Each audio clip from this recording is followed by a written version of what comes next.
Hi, how are you? Um, Let me try to. I can't see your video, so I'm just Oh, trying. I don't have it on. Okay, sorry. Let's see. There we go. I'm sorry. I forget. Since I don't need it, I forget to turn it on. Sorry. I know. I have the Sorry. recording on. Yes, that's great. How are you feeling today? Great. How are you?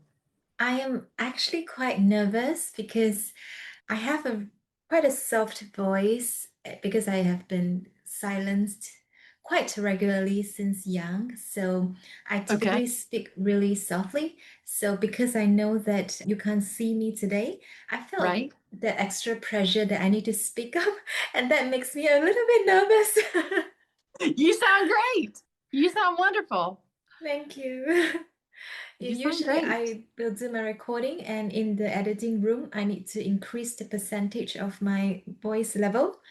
Okay. Yes, so but today I felt like, oh, I need to speak up because yeah, that's what I need to do today. Yes, because I can't read your lips, right? I I know. can't read your facial expressions. Yes. I'm really glad to see you today. Yes, thank you. It is morning your time, right? It's morning my time. It's winter now. It's really cold. So I Oh, have this thick coat on and I've off the heater so it doesn't have that white noise in the recording room. perfect, perfect, perfect. How cold is it? This morning, like very early when I wake up to make lunchbox for my son, it's about 7. Now I think Oh, with the sun, it should have won up to 10. oh, wow, that's cold. Does it, That's does it, how cold is winter in your place? not cold, like 40 degrees. Ah. Not cold at all. So I can't complain about the weather. But you're blessed. You're blessed. First of all, thank you so much for coming and join me this morning and your evening. Yes, absolutely. Thank you for making the accommodation of Zoom. Oh, not at all. It's the only thing that I can do to help us have a smooth recording session. Yes, My channel is about helping people overcome their trauma in the yes, way that is less conventional. It's not about giving them strategies to do that, but rather to help them find that initial spark, that initial courage, the very gentle courage that is hidden within themselves to say, yes, I want to try doing that because I'm sick of this state. So that yes, was, I find that finding that the initial courage is so important because most of us or most of adults that we know of who are stuck in their present state, comfortable in their normal of discomfort, is yes, lacking that initial courage because stepping away from that is actually quite scary in itself. yes, very, extremely. So I find that with your situation, your adversity compared to our kind of life drama, you will have a Yes, lot more to yes, share with us how we can come out of it and find that initial spark of courage. yes, yes, absolutely. Maybe you'd like to start by introducing yourself so that for people who are knowing you for the first time can understand and hear your story. Yeah, so life was going well, was quote normal. Yeah, everything seemed normal. And when I was 9, I was diagnosed with a very rare retinal disease. So the cells in my retina were starting to die, starting to deteriorate. So as I was diagnosed as a 9-year old, I wasn't experiencing a lot of vision loss. The main vision loss didn't come until a teenager, till the end of middle school. And a major moment where I recognized it was one day in geography class. The teacher, as he always did, said, take out your notes and copy down the notes on the board. So I took out my notebook and I grabbed my pen and I looked up at the board, and all I could see were these fuzzy, blurry images. They weren't numbers, they weren't letters, they weren't shapes. They were just these fuzzy designs. So thinking that was very weird, look back at my notebook, look back up at the board, and again, that's all I saw. So I leaned over to the student sitting in the desk next to me and said, "How are you copying down the notes? There's nothing to write down on the board." And she leaned back, and her response is what's completely changed me. Her response was, "Laura, what do you mean? The print looks completely normal." So as she responded that way, I knew it wasn't the print on the board, it was my vision decreasing. So it was around those teenage years that I lost a first, that my sight began to decrease in a major way. And at that time, what was your first instinct? Did you stay out through the class or did you ask to leave? So I definitely asked to leave. And my emotional response from that, at the beginning, my initial emotional response was denial. This is too, this is not going to last long. My blindness will, my vision will come back soon. The blindness is not forever. I was in complete denial of the reality. Once that denial wore off, my mindset, my emotion, my thought was, I can't, I can't, I can't, I can't. I can't do this. This is too hard. This is too much, because I literally had to adapt and a change to everything in every part of life. So for me as a teenager, that was overwhelming. That was too much to process. That was too much to handle. So my response was, I can't, which led to intense anxiety and to intense depression. I actually cannot imagine how that looks like because I have a teenage son who just started high school, and Yes. the new environment, the hormones, the growth has already caused so much anxiety in him. Yes. So Yes. with your sudden change in situation, it must be so difficult. Yes. It was difficult beyond words. Yes, because you said it perfectly. You had the normal hormones, the change in school, you have all the normal changes as a teenager, and then to add on top, adjusting to life without sight. So it was incredibly difficult, which is why I was so anxious and so depressed. How did your parents having to dealt with, a teenage girl in a A house, and teenage then girl.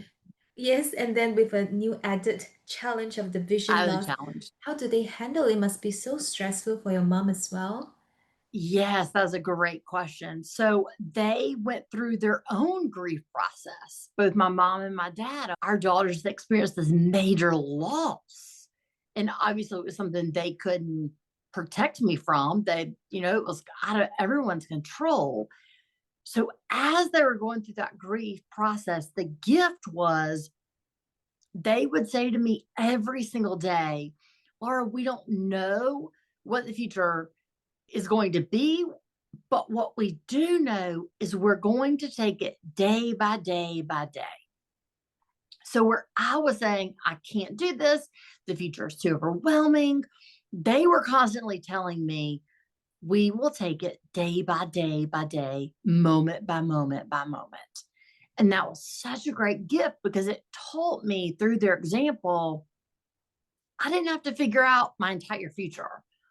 All I had to figure out was getting through the next hour, the next day, the next minute. And that was an incredible gift. Another gift that they gave me was I have one older brother. He's 5 years older than me. Their standards and expectation for both of us did not change, even though I was losing my sight. So they didn't instantly pity me. They didn't baby me. They didn't feel sorry for me. Rather, they just empowered me through saying, we will take it day by day by day. So those two actions were an incredible source of strength and what gave me the power to eventually move forward, because they were saying through their actions, you still matter, you're still enough, you just can't see as well. So that was in their response was an incredible gift to me. I really applaud your parents, and I was tearing up a bit listening to your story because it must have felt such pain in them to Yes, have to witness this. I went yes. through a miscarriage about 2 years ago, and the feeling Ugh, of helplessness, like nothing is going to reverse the situation on your right, child, is right. really painful. So Yes, they are really so strong, such healers themselves. yes, yes. To both feel their grief while also supporting me to move forward. Absolutely. So was it because I imagine at a teenage mind as how I'm seeing teenagers now in my house, Yeah. Right, it didn't happen overnight that they right. set the example and then straight away you accept it. There must be a transition period. So what was the initial moment that you felt that I can do this? So the initial moments that I felt I can do this, it was not one exact, like you said, it wasn't a one exact moment of, okay, all of a sudden I just woke up and I said, okay, I can. It was a, just like you said, it was a slow transition of, as teachers, as my brother, my parents, people around me were saying through their actions, I can. I slowly began to realize, oh, I don't think I can, but the people around me think I can. So that started to plant that seed, that idea in my mind. Maybe this is possible. And I've very much realized there was a point where I had to accept that I could for myself. While their support was great and their support was incredibly healing, there became a place and a time where I had to accept and choose to move forward. So that was a powerful moment when I chose to have that courage and move forward. It was quite a when I found that courage, it was both a relief and an excitement. Was that how you feel? That was exactly how I feel. You said it perfectly, because then what I could control was my mindset. And that was what you said. That was exciting. That was a sense of relief. And what I can't control this uncontrollable situation. and what was the first thing that you decide to do? To believe in myself, to have the courage to continue moving forward. What was your dream before you lost your sight? What was your ambition that people like to ask? What do you want to do when you grow up? Yeah, before I lost my sight, my ambition, my dream, my passion, I knew it was either a teacher, a counselor, something in the helping profession. I didn't have a direct drive to it's absolutely this, but I definitely knew it was something in the teacher, counselor, helping field. And after you lost your vision, what was your ambition? Was it the same? So it was the same, but it was very focused. So I was very focused on learning how we heal mentally, spiritually, emotionally, that we don't just heal psychologically, but we heal as a whole person, and not always with conventional resources, but tapping into our own spirit, the own resources within ourselves. So that became my deep passion, my deep focus. You cannot see me now, but just now I was tearing and now I was smiling brightly because I'm really happy that it didn't shift so much your ambition in a way. Because yeah, Yes. because now you can do even more deeply from what I Yes. see your records and your accolades. Yes. I I know that you are a very well-known speaker for gratitude and grit. Yes. I want to talk about Grit Fest because I find the the scope of it, the grit that you're talking about is so, the boundary of it is so wide because usually I know grit as simply courage and resolve, like a strength of the character. Yes. That's the dictionary definition. But Right, right, you define it right. so widely. And when I heard you say we are down, would we have the grit to allow others to help us?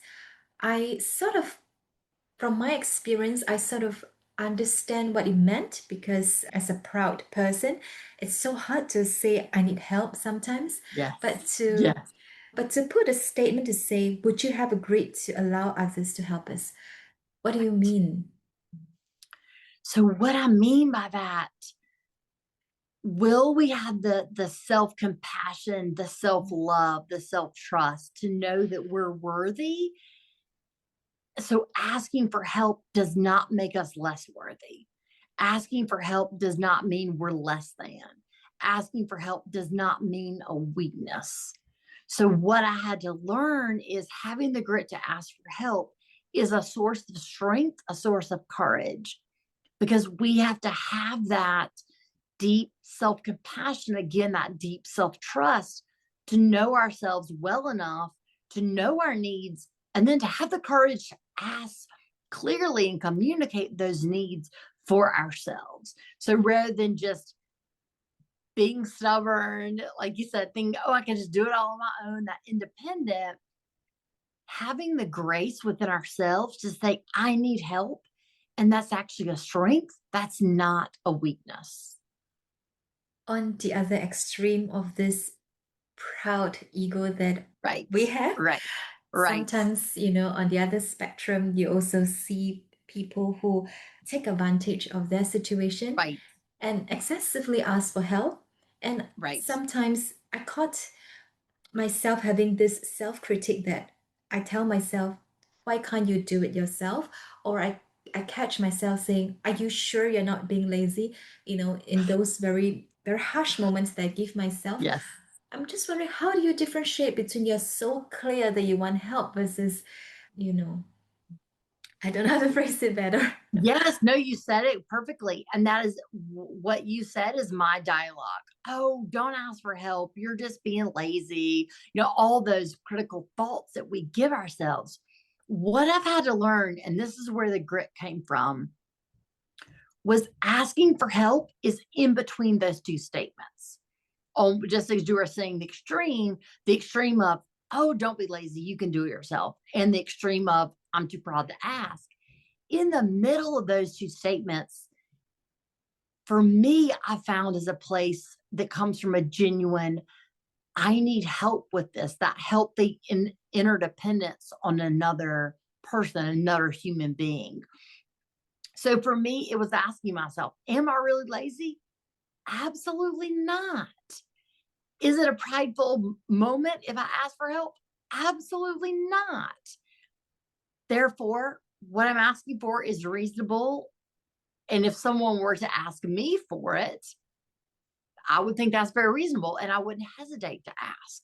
So it's just finding the balance in between those two statements, in between those two extremes. Okay, I need to learn. I think I'm still trying to figure out.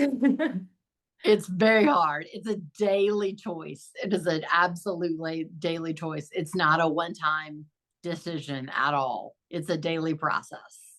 A daily process. Do you sometimes feel like just do it all? Do I feel like I have to do it all? Yeah. Absolutely. And again, that's where the pridefulness comes in, like, oh, God, I can just do it all. Yeah. Yeah. And that's where I have to check myself and say, absolutely not. I'm human that gets exhausted, that gets worn out mentally, physically, spiritually, emotionally. And it's actually healthy. Again, that interdependence on other humans is actually healthy and vital for our well being. So, again, it's learning that healthy balance. It's actually okay to depend on others. I have a very curious question. Why did you take up psychology and still decide to pursue that after you lost your sight?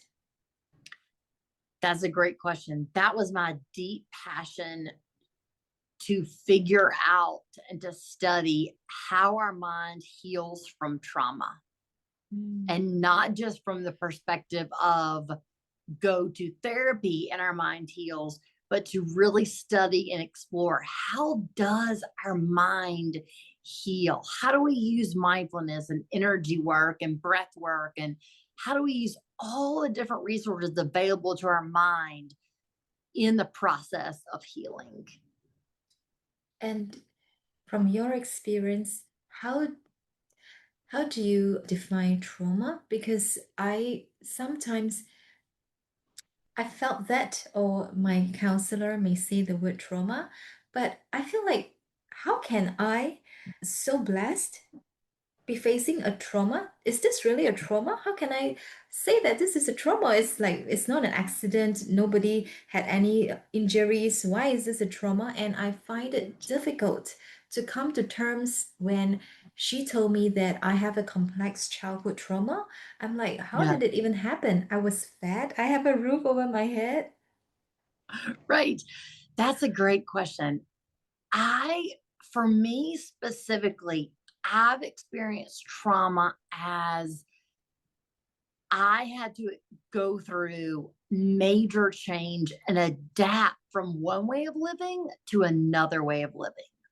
So Mm. for me, the traumatic experience was having to adjust to a new way of living. The way that manifested was through fear, through anxiety, through depression, through the grief process. Those emotions are traumatic for a teenager, for adult, for a child. Those extreme emotions, anger, sadness, bitterness, grief, loss, loneliness, that's traumatic to our human experience. So anything that is very massive in its magnitude of emotions caused to you Right. by an event, that is a Uh, trauma. Absolutely. 100%. You said it perfectly, much better than I did. Good work. No, you did. You gave me a very clear explanation. I wanted to know, I just lost my thought there. Let me give me a minute. Absolutely. I wanted to know, oh, it's not coming back. I'm actually really stressed in this interview. It'll come back to you. You'll I think of it. know. I I am still feeling that pit in the stomach, largely because Yes. when I saw your profile and I wanted to do this interview so badly, but at the same time I had this fear in me to do this interview because the level of helplessness that I felt over the loss of my Yeah. child and the level of helplessness that you might felt, I felt that it triggered me so Yes. badly because That's what I it was getting was, ready to say. It triggering you the loss, right? yes. Yes, absolutely. That ongoing grief process. And I had to do not just one, but like two grounding meditation this morning before coming in. Yes.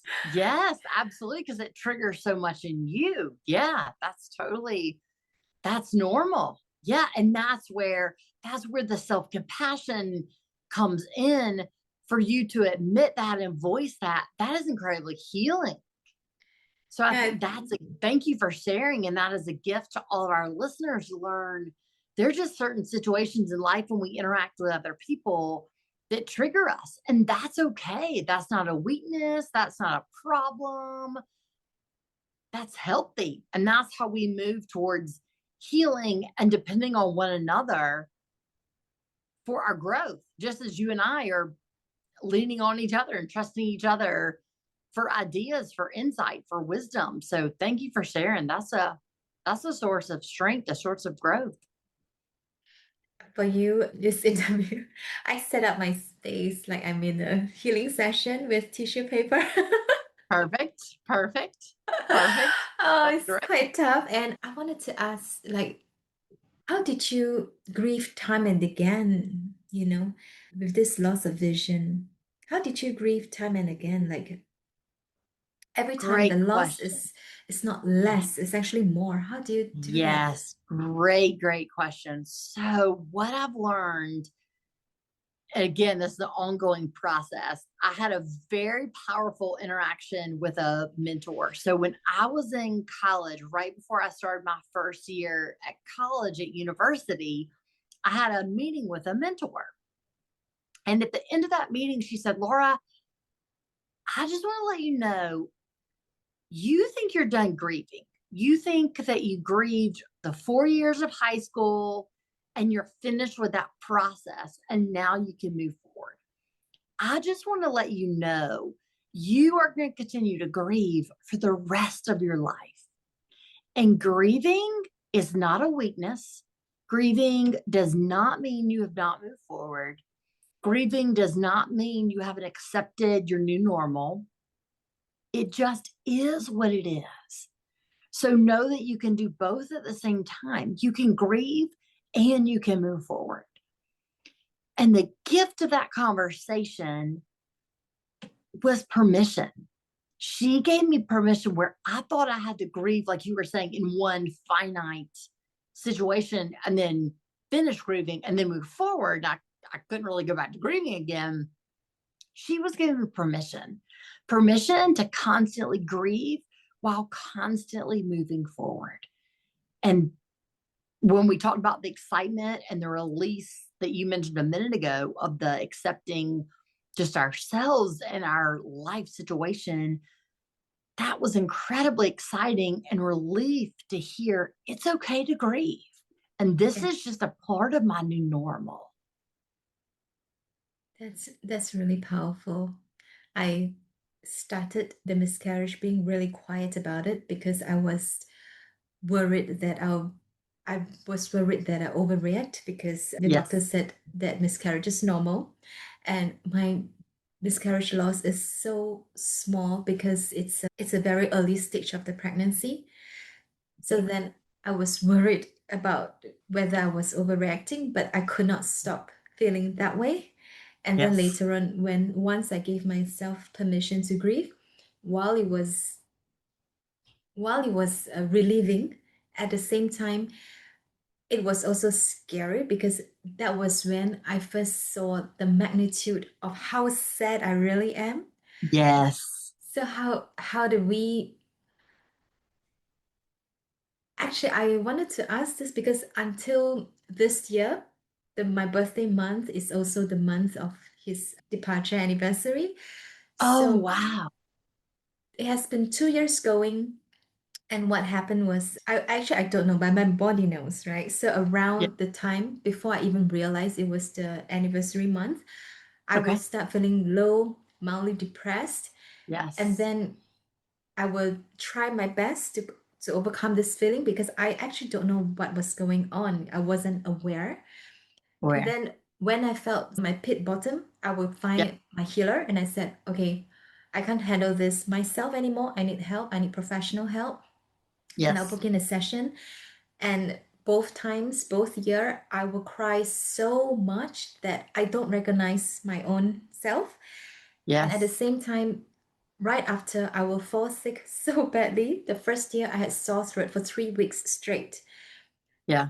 And so, how do we grieve in such a way that we can still handle ourselves in such a way that it can be more graceful on us? How can we be more mindful of our situation so that we can grieve in such a way that is not so destructive? Destructive. Yeah. So for me and my experience, that's where the gratitude comes in. And what I don't mean about gratitude is be happy, be positive, say thank you all the time. That's not the gratitude. The gratitude again that helped me through this grief process and answers the question of what you're saying is the gratitude of what are we thankful for that in this day where again for your example when you're sobbing all day, what's the gratitude? The gratitude is you survived the day.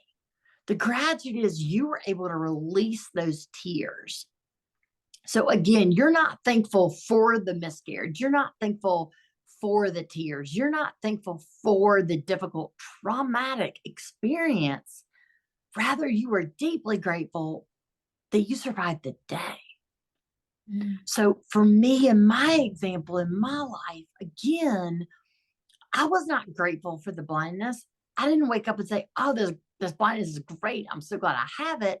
But I learned to wake up and say, I am so thankful that as a high schooler, I woke up and had parents that told me all I have to do is today. Mm. I am so grateful for teachers that made accommodations for me. So I share all that to say we're able to get through the grief and not allow the grief to be destructive as we focus on gratitude. And it's the gratitude, again, of perspective, permission to grieve, because yes, that's a normal human experience, while also moving forward so the grief doesn't become destructive. It's highly, highly offensive when I want to say things like things happen for a reason. It's the Right. universe way of bringing us to our soul purpose. But I find it myself highly, highly offensive to say that because if I say that I'm thankful for the miscarriage because then I found my soul purpose, it's like thanking what has happened. Right. So, how can we phrase it in such a way that we know that this is a growth path and we are grateful, at the same time, not giving credit to the event itself, you know?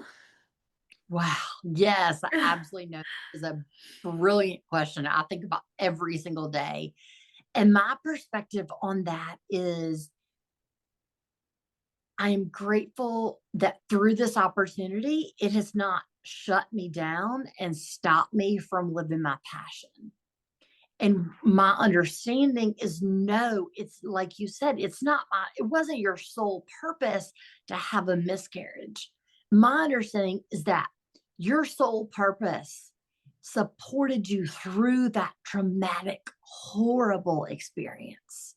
So, again, in my perspective, in my life situation, no, it's not my understanding that my highest good was to become blind. Yet through that trauma that happened, I was supported through the universe to navigate through it. So I wasn't emotionally, spiritually, physically shut down. Mm. Does And that difference? Am I not saying that yeah, clearly? yes, you did. That sounds so much better because, I am still learning about the gratitude. I still want to thank, the universe for bringing me all the goodness in my life. I still Yes. want that. But when I remember when one of the spiritual healer told me that right now you cannot see the gifts that comes along with the miscarriage, in my Yeah. mind, I was thinking that was cruelty. That's no gift. Yes. But at the Yes. same time, go Thank you ahead. for saying that, because as people would say the same thing to me. Oh, just be thankful for the blindness. And that hurt me. Yes. That was like you said, that was, oh my gosh, that's cruel. So again, it's not being thankful and not having the perspective of that was calls to support us, rather thinking of, yes, okay, it happened. And I'm thankful that mentally, physically, spiritually, I have the grit to move forward one more hour, one more day, one more minute. So I completely agree. And thank you for saying that, because that was my experience as well. How could you say that to me? Yeah. How did you then have the closure? Because now we sort out the part where it's really offensive to say that, so please don't say that to us. But how do we then find closure in that incident that we did have, like a victim of family abuse or someone has lost their vision or their legs and you lost a child? How do you bring closure to that season and say that I don't even know what to say? How do we close that? For me, in my experience, it's not closure, it's an ongoing process, Okay. because we have to live it every single day. So you have to grieve and live with your miscarriage from now on. I had to live with the blindness from now on, So from my perspective, it's not closure, it's an ongoing process. And that's where the power of the grit comes in, that it's a day-to-day choice. I'll choose today to have the courage to move forward. You will choose today for the miscarriage and the grief of that, not to be destructive in your life, but you will continue to move forward. So rather than for me closure, it's a perspective of it's an ongoing process that every day I choose to move forward. So it's more like a process of acceptance and then showing compassion that, 100% you can perfect. still, Showing compassion to yourself. Yes. yes.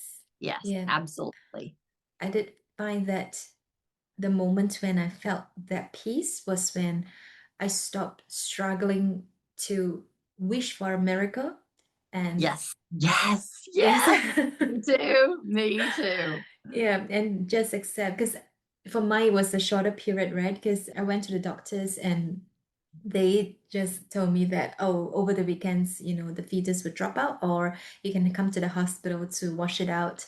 Right. And when it is still in me, every constant minute I was praying for a heartbeat revival. I Yes. was hoping for going online to see videos of people having Yes. those messages, and then you go back again and the heartbeat is there, but it wasn't. And it Yes. was coming to terms with it and saying that, telling my husband, I said, I felt that the baby is really gone. And that Yes. was acceptance. That was acceptance. Absolutely. Yes. That was my experience as well. What was the first thing that you wanted to do after you accepted? Breathe deeply. Oh, yes, I Be- should breathe. because there was so much anxiety and depression that I was breathing short, shallow breaths. And just to breathe a deep breath from my diaphragm gave my body the strength to relax finally. So I know that sounds simple, yet it was so profound to breathe deeply and just let my body be relaxed and not have my body be so tense, so nervous, that pit in your stomach, but just let your body be at ease. That's exactly how I felt throughout the whole interview.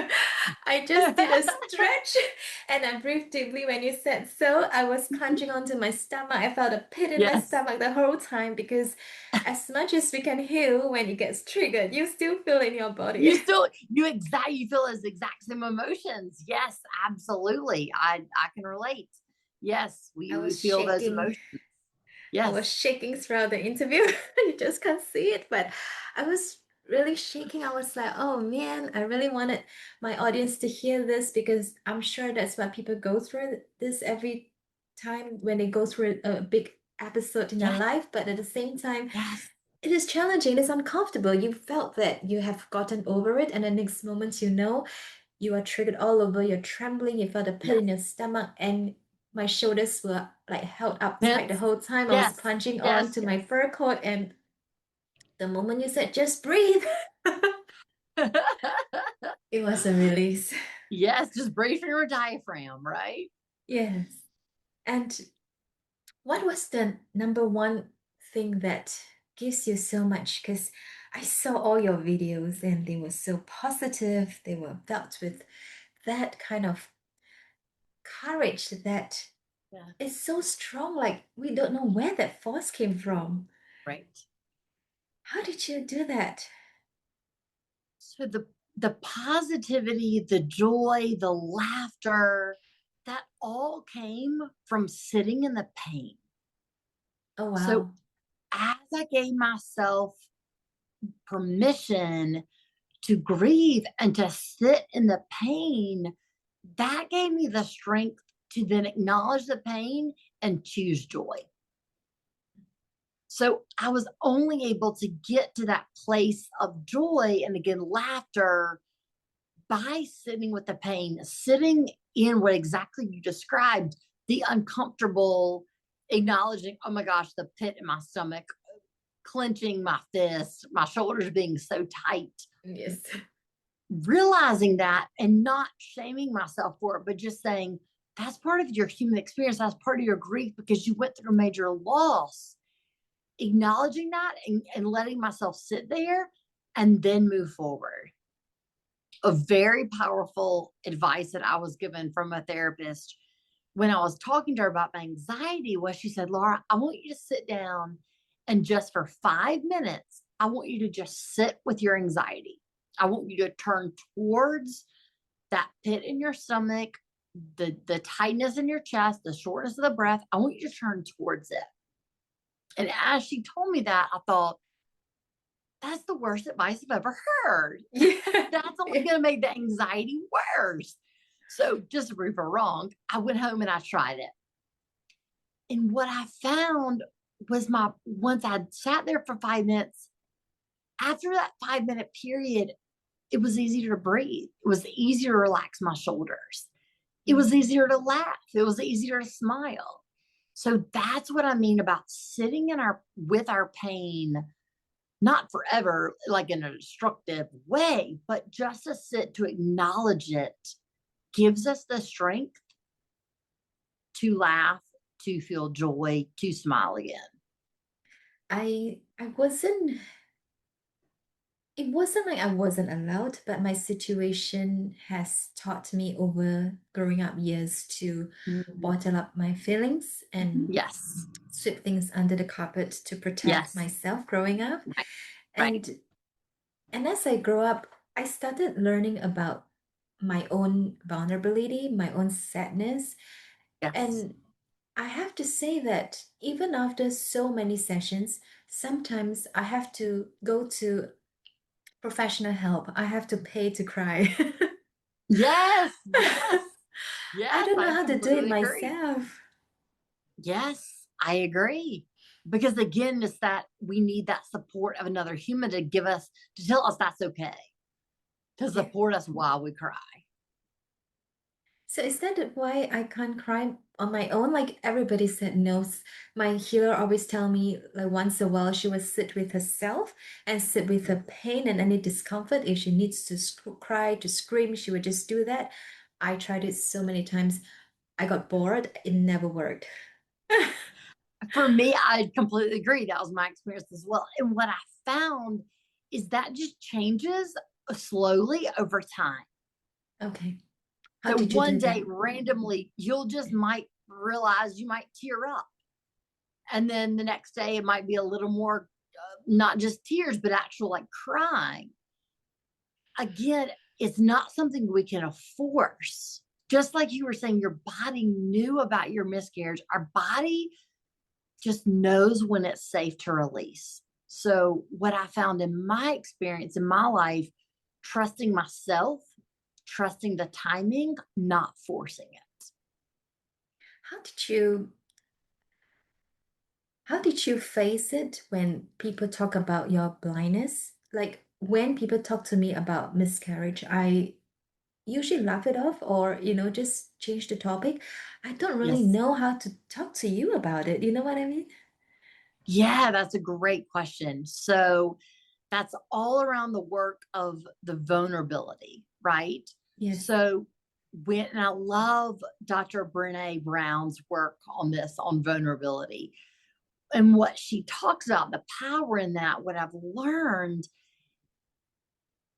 as a person who has self compassion, whose daily process working on that self trust and that self love, it's easier for me to share with someone about the blindness that I deeply trust, that I deeply know is going to respect and hold that space when I share the pain.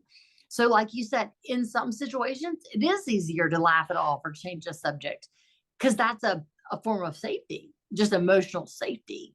Yet, Mm. when we know we're around those people, just like in our conversation today, I know it's safe to share and discuss my life situation, the pain, the joy, the laughter, the sorrow. So I don't have to brush it off or I don't have to dismiss it. Mm. So to me, it's situation by situation, person by person, just learning to develop that intuition. Is it emotionally safe to trust this person with that pain, with that situation. Wow. Thank you so much because I always thought I'm weird. No, you're totally normal because that's actually healthy. Because again, if we shared everything with everybody, that'd be exhausting, right? No, my And not everyone wants to hear all that, right? So one you of are completely normal, and that's very healthy. one of the therapists whom I just met, I mean, even if he's a counselor, a therapist, I think we need time to build that rapport to be Yes, ourselves. yes. So I just met and she talked about it. And then she said, "Oh, you have not gotten over it. That's why you can't talk about it." And the more she said that, the Oh, more I can't talk about it. right, 100%. Because my experiences is we need to talk about it to navigate through it. Yes. Yes. And Because that's talking about it is healing. what you just said just gave so much power because a lot of times when as based on experience, maybe now thinking back, maybe that therapist is also feeling a little bit protective over her turf, then I'm not opening up. Right. But her making that statement actually left me going home feeling that there's something wrong with me. No, no, you are completely normal. And again, talking about our life situation is healing, is a form of healing. That's really, really powerful. And in your work, because I know you're also a chaplain at the hospital, are you still doing that? I'm not. So I'm not doing that anymore, but I loved that work and that was incredibly healing. And that was a lot of what I did. Most of my work in chaplaincy was listening, just being that listening presence is in the chaplain world we call it just holding the space, so giving a patient the space to talk about the difficulty of being in the hospital, so just holding that listening space, being that trusted person they could talk to because they didn't really need solutions.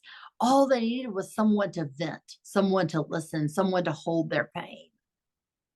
How did you soften the person's deposition if they were very resistant to your support?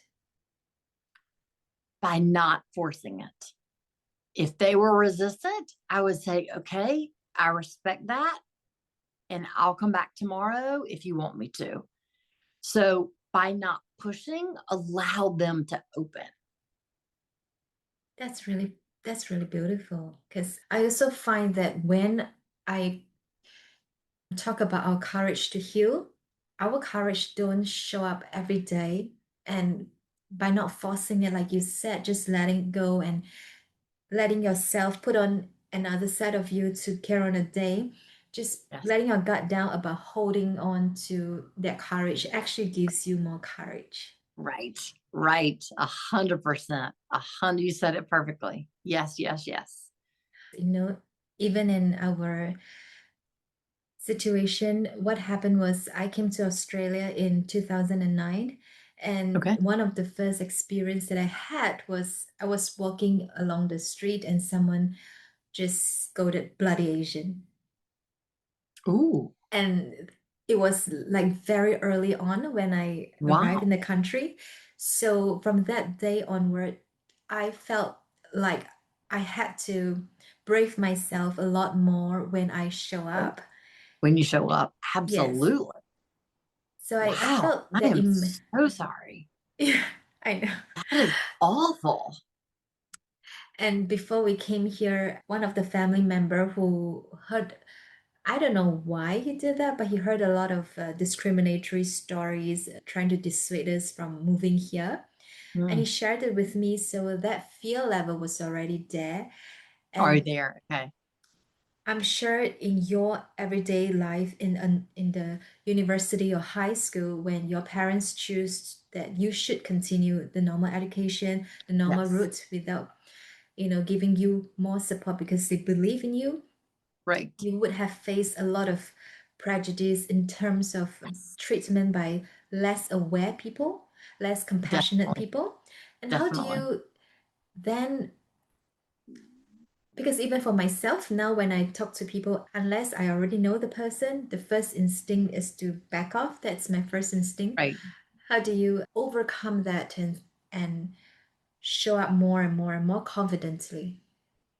Yeah. So again, definitely a process because in those beginning years in high school, when I was adapting to life without sight, those comments would destroy me Mm. and really make me incredibly depressed and doubt myself and were extremely hurtful. Now that I'm more in a place of healing, more in a place of balanced mentally and spiritually and physically, those comments, obviously, they still hurt. We're human, right? They're always Yes. going to hurt. Yes. The gift, what I'm able to do now is feel the hurt and move forward. So rather in the when those high school days when they would just shut me down, now I let myself feel the hurt, acknowledge the hurt, and then also choose, but I believe in me and I have enough people that believe in me that I will keep going. Oh, But wow. it's still, it's hurtful and it's a process. Again, just like the self-compassion is a constant process. Some days those comments hurt more than others. When I'm already having a difficult day, those comments hurt a lot worse. So yeah, thank you for bringing that up because it's something that we experience all the time. Even now, when you are, from my perspective, you're already established in your speaking, coaching, and counseling, would you still face that? Definitely more from complete strangers, not necessarily people within my circle, within my support system, but definitely just strangers, just people in the public that I interact with. I see. I realized that I forgot to say I'm sorry when you tell me about your situation because usually I will look at you and smile at you and give you a nod, lovingly, but Yes. because I don't really use my words as much as my body language, so I'm sorry about Yes. that. Oh, no problem. Don't need to apologize. When I'm at work, some of the bosses whom I don't feel safe with, I'm extremely quiet and they sometimes make a comment about me that she really don't talk. So when I came into this interview, my first instincts, I really have to talk today. I have to speak up, right? Yeah. When I have a toothache, I took out one of the my tooth when I was trying to fall pregnant some years back. It's always about pregnancy, right? I have decades of my life about pregnancy. So Yeah, yeah. and then I have a toothache when I was so stressful one time and I have to very, very traumatically take it off because it was so bad that the doctor couldn't do anything. Oh gosh. And they had no GA available because it was very last minute. I had to just take Okay. it out and with the Oh, local, and we did that. And after that, I think the trauma plus everything just shut me down, and my face was swollen and all that. oh And gosh. my son at that time, I think he must be 7 or 8. And the Okay. first thing I told a stranger, I said, "Oh, sorry, I can't talk today because it was really painful." And the first thing my son said was, "Oh, she's very happy about that. Now she have a legit reason not to speak up at all." That's great. That is awesome. Yeah. That is wonderful. So sometimes, we go through so many things in our lives, and it was as painful as it is. We joke about it after we Yes, get over a certain chapter, a certain episode, and we felt lighter about it because yes, we have worked on it. yes, 100%. And that's healing just to think back and laugh at what your son said, just to find joy in that now. Like you said, that you move through the actual experience. So you're right. Laughter is very healing. I I always wonder, I asked this question to a lot of people and a lot of healers that I've met. And in the end, I came to the conclusion that this healing journey of our life is always continuous. You don't Yes. stop, there is no end because there is always something that we can work on. Right. What is your perspective on that? I 100% agree. I completely agree because it's a daily process. Every day, every week, every month, Every year we're faced with new challenges, new sorrows, new joys. So much of life, the good and the bad, happens to us. It's a continual process of growth. Sometimes we need more self-compassion. Sometimes we need more self-love. Sometimes we need to depend on others. Sometimes we need to just give ourselves grace, give ourselves that compassion. So depending on the time, the day, the situation, we need to give ourselves different parts of healing. So yes, I completely agree with that. And that's definitely been my experience. I know we had been here for almost an hour, but I do have a question that I really want to ask. And that's on, when I go through healing, there will be a point when certain modalities of healing has maxed out its effect on me. Yes. Because there's only Yes. so much I can talk to my counselor about. And then I started turning to energy healers, Yeah. relaxation, this and that. What was your experience about going through the different modalities? Was it by choice, curiosity, or Your experience. Again, you said it. What you said was my experience. I, I got to a point where the talk therapy wasn't doing anything. yeah. I just reached a point where it was I needed something else. And it's not that the talk therapy wasn't working, that the talk therapy was bad. I just needed another modality because I need to process all that I had talked about and all the wisdom I had received from my counselor. So for me, the next step in that healing process was mindfulness. So learning mindfulness, the gift of mindfulness was deeply, deeply healing, and also energy work as well. So Reiki Yes. was very healing, was very powerful. So yes, mindfulness and healing work, I can't say enough good about. How does it feel? Because sometimes when I talk to people, they think that Reiki work, energy work is the hippie kind of healing. Yes, You woo know? woo. That's what we say in the United States, woo woo. Yeah, all the woo stuff. How do you And it takes me a while, I must admit, because it wasn't working for me. It's not that the counselor wasn't working, but it wasn't working for me. I had to Yes, source for other modalities, but at the same time, it also took me quite a bit. It took my instinct to lead me to Reiki, but then me too. having landed myself there, it takes more than that to kind of strangely felt good, but I can't really explain what is it, why it made me feel good, but yet I go to it. How did you come to terms with it? Again, everything you're saying is my experience. That was my experience. I fought going to Reiki. This is not going to work. This isn't going to do anything. Yet I just reached a point with talk therapy that I had to try something new. And again, not that it wasn't working, just something different on a different level. So I tried the Reiki. I was resistant, but yet the peace and the calm and the relax that I felt after a session, I could not deny. I could explain it with words in my head. I couldn't articulate it. But it was like you said, I just felt different. I just felt balanced. I felt relaxed. My body felt calm. My sleep was better. So it was profound healing. Yes. Can you explain it now? No, I No. can't. I wish I could. The only way I can explain it is just my body received it. My body received the energy, and I could feel it within my body just relaxing and calming down. So the benefits were incredibly powerful. What is your number one advice for people who are sitting on a fence to receive healing, still feeling pain and bitterness in their life? What would that advice that you give them to help them just so to breathe better today? Number one, it's okay that you're sitting on the fence. That's not a weakness. That's not a mark against you. That's not shame.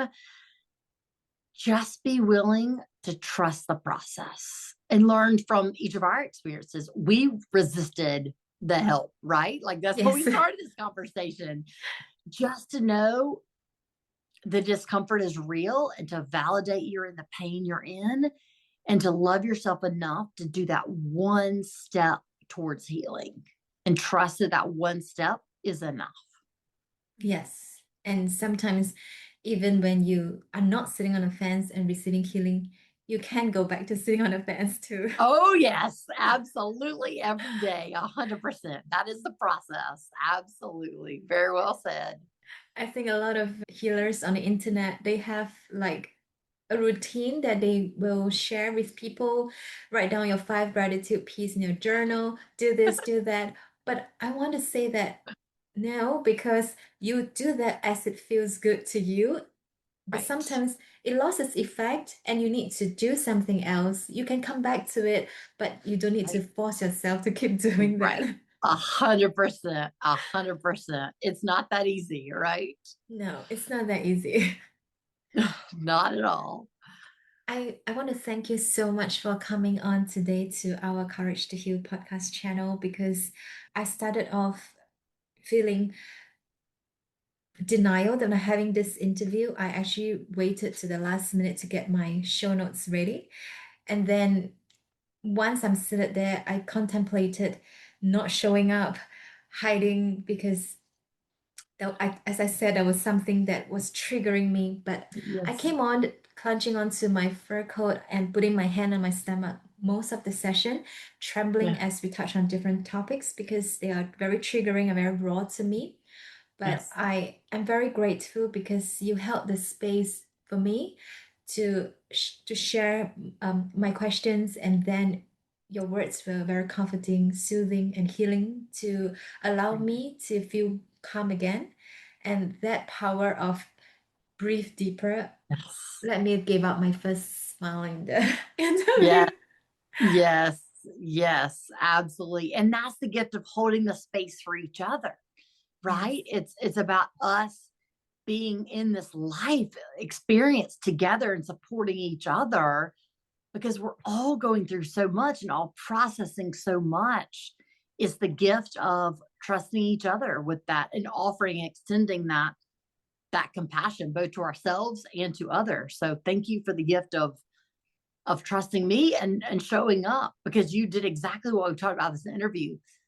You felt those feelings and yet you still showed up. You still moved forward, right? You didn't I let that did. grief be destructive. So thank you for holding the space for both of us.